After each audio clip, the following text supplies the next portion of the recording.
Welcome to the People's Forum.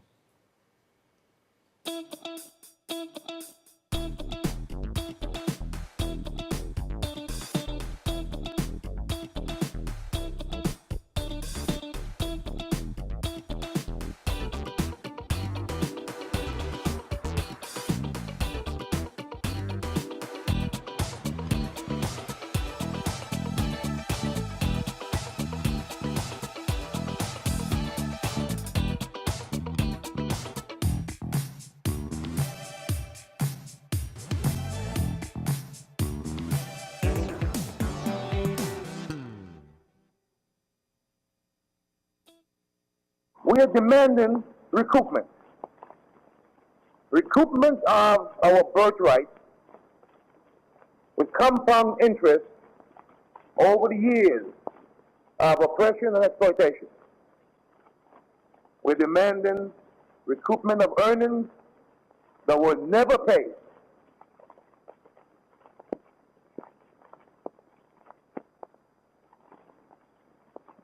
The initial demand of this recoupment is, as a start, $6 billion. $6 billion for the creation of a black urban coalition.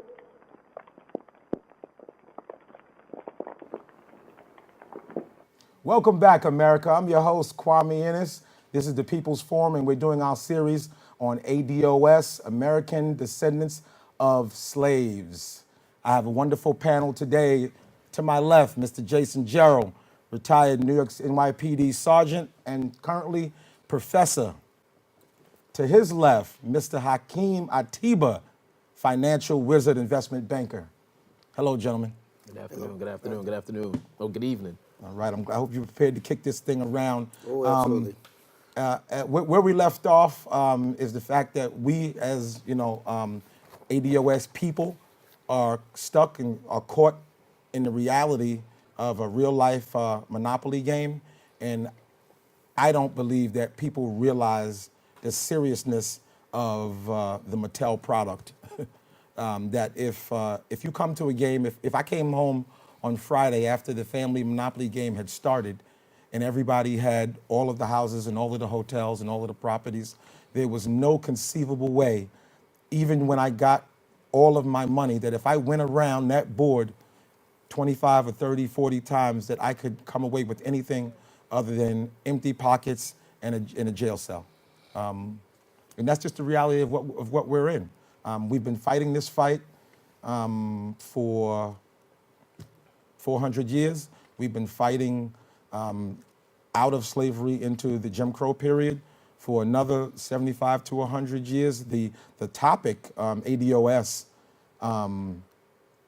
has been currently active again now for the last couple of years, but most recently by Representative Sheila Jackson, who put it HR 40 on the books. But that topic has been going on for 30 years. So we're past all of the conversations. We're now into the, past the conception, we're into the actual work that needs to be done, what needs to happen, how we get it done, and then once we get it done, what do we do with it? So why don't we start by you telling us a little about yourself, Jason? Yes, I can. Currently, I'm a professor at Berkeley College. I teach criminal justice. Retired NYPD, happy home for 20 years, most as a sergeant.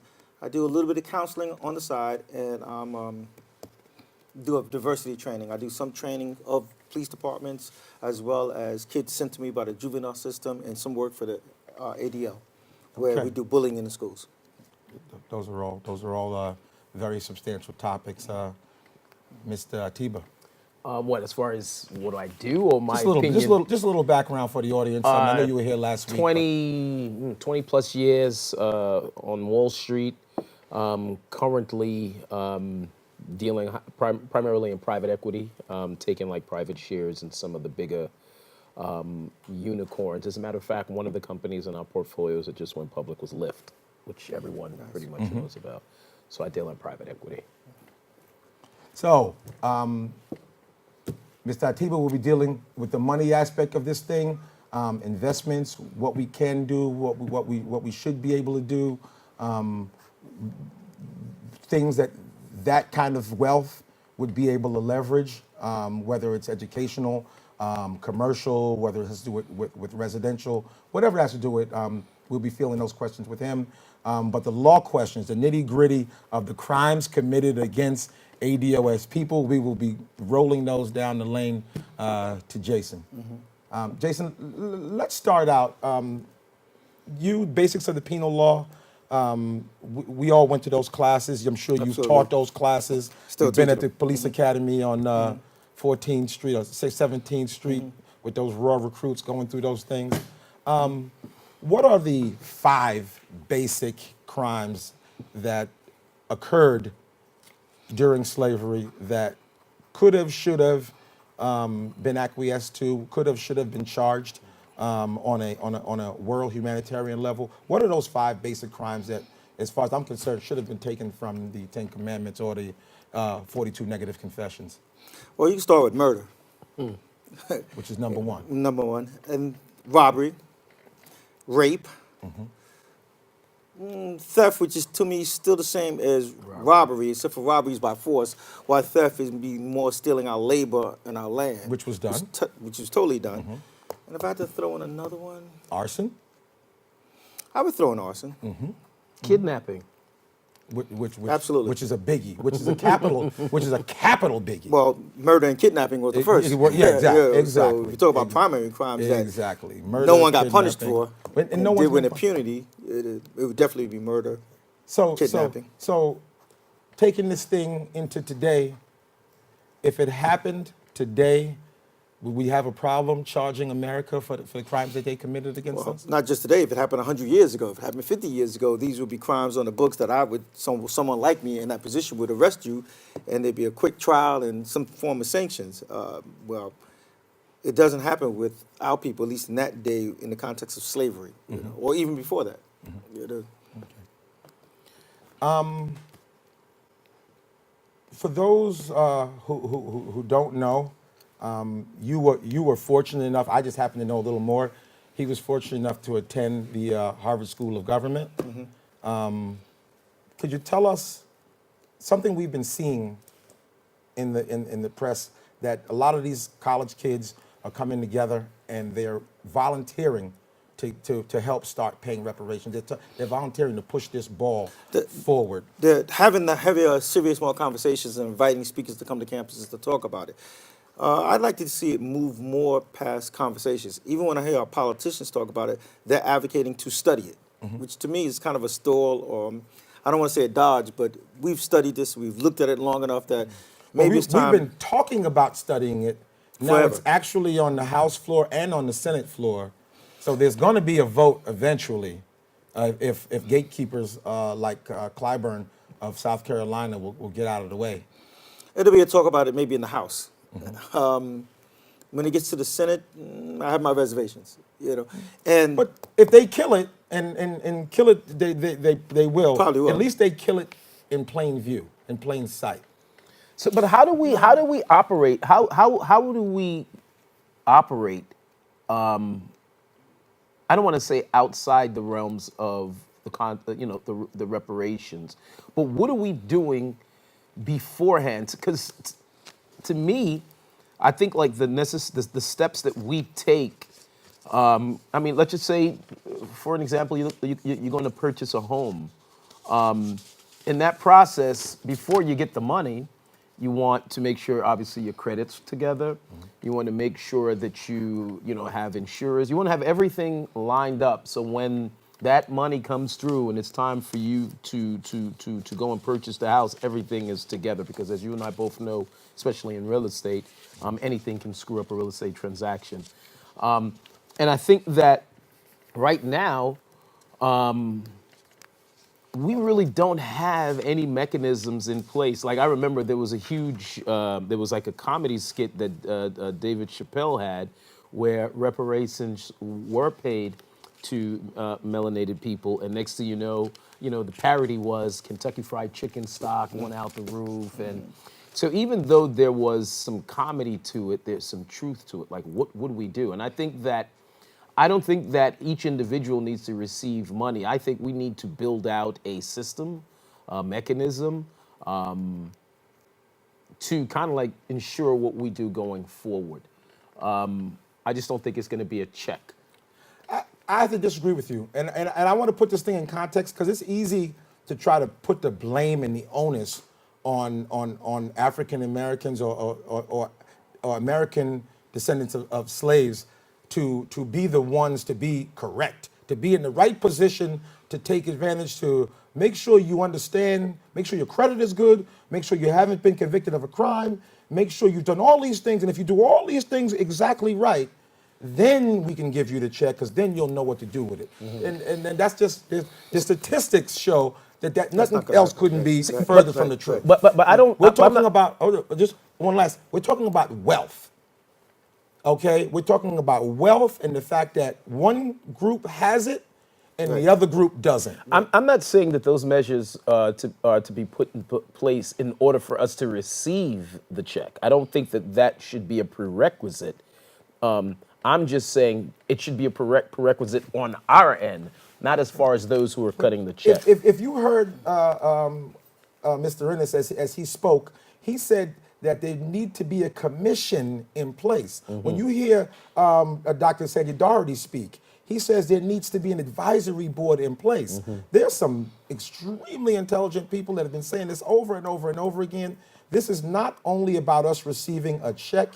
This is about, it has different prongs. There's one that's a financial check prong. The other one is a sovereignty. The other piece is a protected status. And all of these different things that And come land. together. No, I'm not finished. Yeah. You have a piece that's land.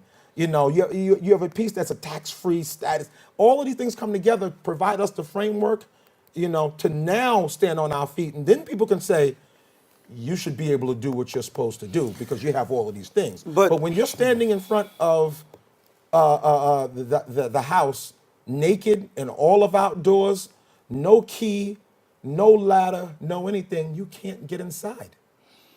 We spoke about this earlier, the need for there to be financial literacy, where literally, for a lot of our friends, and we were talking about it, we're the first of our generations to achieve any kind of wealth that could be passed down to people that follow us.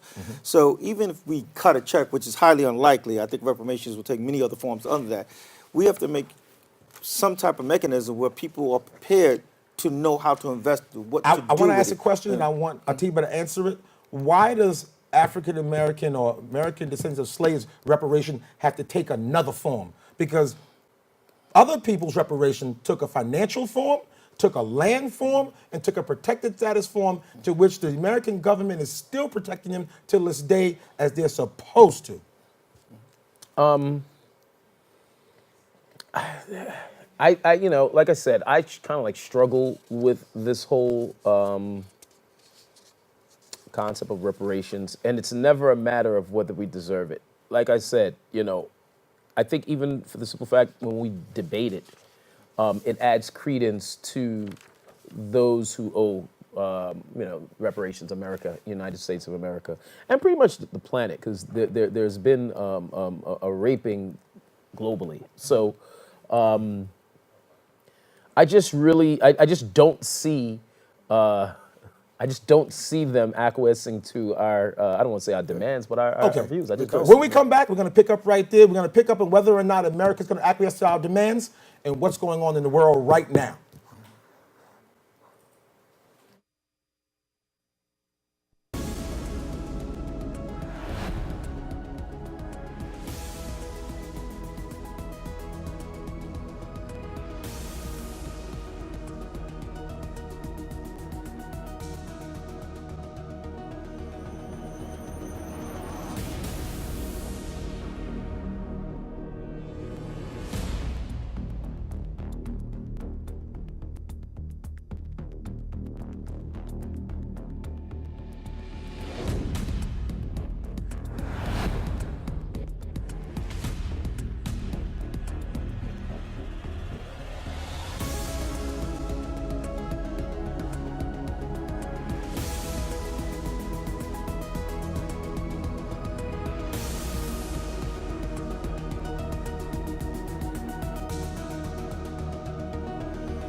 Okay, America, when we left, Mr. Atiba was saying that he didn't believe that we were going to receive our reparations. Could you expound upon that, please? Well, let's just look at the activity of our government, and just understand that when you're dealing with politics and business, there's absolutely no room for morality. And what we're asking America and or those who have been in control for a couple thousand years is we're asking for morality. And it hasn't been shown. It hasn't been shown to us since. I mean, whenever there's been a relaxing of Jim Crow laws or any negative treatment towards us, the only reason it's been relaxed is because it's financially beneficial. Now, they're moving us from an actual plantation field to a basketball court or a football court, a football field, or whatever menial job description that they can just give to us. They're not going to give, they're not going to make us neurosurgeons or anything like that. They don't have to. This thing is not ambiguous. We know exactly who the 9 European nations were that plundered Africa and Central and South America and the Americas. We know America's the 10th, and they're probably the biggest and the baddest right now. So we know exactly who these criminals are. And based on GDP here in America, based on gross domestic product, there's scholars like Sean Rochester, in the black tax, who've actually figured it out down to the dollar. Another one of our fraternity brothers, Dr. Derek Hamilton, an economist, he's figured it out down to the dollar. We know what these figures are. We know what should be done. And we have the people who have done all the work. They've done what they're supposed to do. They've received their PhDs. They've been teaching at the finest institutions in this country, whether it's Duke, Stanford, University of Michigan, Michigan State with their fine history program, Harvard. James Ogletree of Harvard gave a wonderful, wonderful speech about reparations, and everybody, to a man and woman, say that this thing should be done, can be done, and there's no reason why we've been stalling around. We're not talking about ability. We're talking about intent and desire. That's what's missing. So when you talk about that, they don't do anything unless it's in for them. The question is, how do we structure it where they feel like they benefit from it? Any other conversation is probably not going to go anywhere. I think that's easy. You know why? Because the dominant culture owns 99%, 98%, people play back and forth. I use the 2% rule of all wealth in this country. And it's the same thing globally, where the dominant cultures own 98% of everything. So if they have everything already in place, and all we have to do is get ourselves set up with reparations, with land, with all of the things that we need, then they're going to benefit and the economies will benefit, because there's potentially $5 trillion worth of assets that are now coming back into circulation from a group that needs you, because we don't have hospitals, we don't have manufacturing, we don't have schools, we don't have armies, we don't have anything that it takes to maintain. But listen to what we're asking. We're asking a system that was designed and developed off of our exploitation to not continue to exploit us. And So that is the why definition did they of give insanity. reparations to the Native Americans here,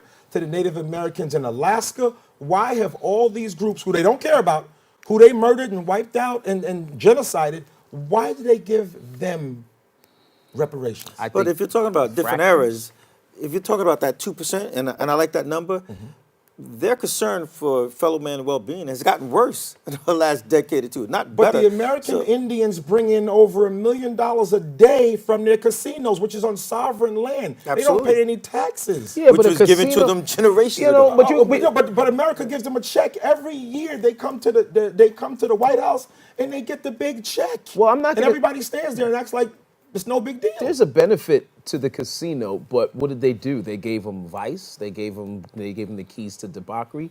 I mean, is that truly benefiting that? And we have no nation? vice. American descendants, the descendants of American slaves, as Dr. Cress Wessling says, are the most damaged people in the world via post-traumatic stress, as she called it, or post-traumatic slave disorder, as she called it. We are damaged. We have no families to speak of. We lead in AIDS. We lead in incarceration. We lead in. But those are manipulated. Incarcerations are manipulated. Yeah, but if AIDS are manipulated. But if those things are here. By any mechanism that you can measure, we're not doing as well. But even if you think about Native Americans, the fact that they got some form of reparations, they're still doing terrible. So reparations, I agree with you on this, are not just the key. Apology would be nice. Reparations would be nice. Maybe in a different form, not a check. But I don't think that's going to cure most of what's happening. You know, especially when you look again at the Native Americans, who their stats are comparable to ours as far as alcoholism, drug abuse, and all They're the other getting wiped negative out. stats. And a lot of times, and like I said, I made this point before. We made this point before, especially when we were dealing with the reparations, going to a lot of quote unquote Indians. I mean, we really got to start defining that, because the $5 Indian is for real. Whenever they were The Dawes list, I'm with you. whenever they were, rewarding land and monies to quote unquote Indians, those were, I want to say white Americans during that period of time who basically were masquerading as Indians and just, basically they were paying themselves. It was just another way to fleece the indigenous individuals of America out of their sovereignty and ownership of their land. Agreed, but here in New York and in our era, I have the esteemed pleasure of having went to college with the chairman of the reservation of the Indian group out in Suffolk County, Lance Gums, went to Hofstra. Okay, he is now the CEO or deputy CEO of that entire operation out there, and I beg to differ that they're doing pretty well. He's doing pretty well. The I don't like to use the word tribe, the clan, they're doing very well. They might be kind of like us sitting at the table, the exception as more as the rule. Okay. So when I take a look and I study Native Americans across the country. Can we get number 5 up, please? Go ahead, I'm sorry. And I'm a big believer, like, if especially in business, when you're dealing with vice, gambling, alcohol, yeah, it's a business. It's a business that you can generate some money from, of course, tremendous profits.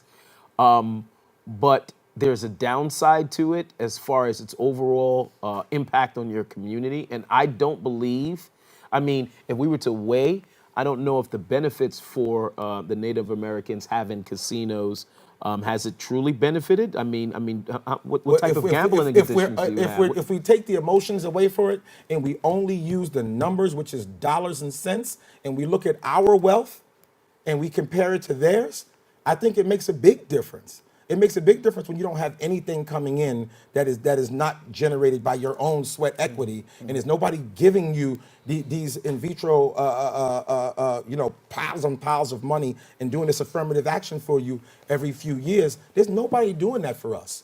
We do it for ourselves. See, the people sitting around this table, we're all the first in our generation to get any amount of security, and we all did it based on education, employment, and home ownership. All 3 of us here own homes, multiple.